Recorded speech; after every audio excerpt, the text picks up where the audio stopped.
Im September in Darwin unseren grünen Pathfinder gekauft. 3 kölsche Jungs begannen ihren Trip durchs Northern Territory. Über Offroad-Strecken vorbei an Wasserfällen und durch Flüsse nach Western Australia. 600 Kilometer fuhren wir auf der Gibb River Road durch die Kimberleys. Inklusive den Mitchell Falls. Ab Broome mit Luca unterwegs.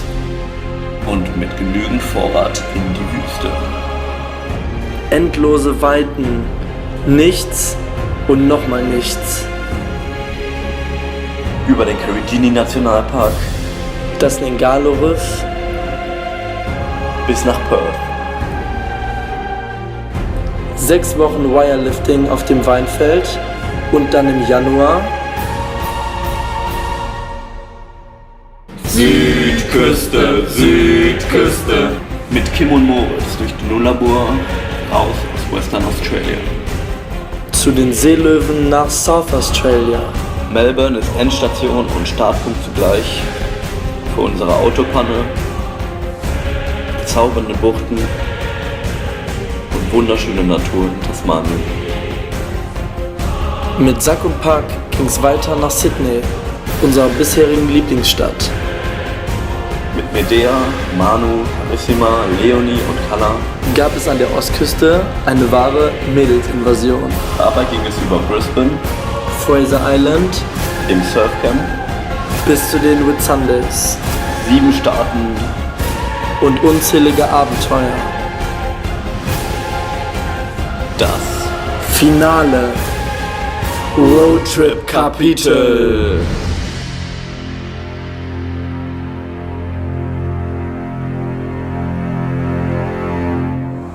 Time has come to introduce you to a new chapter.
weil das ja so schön ist, machen wir das gleich nochmal.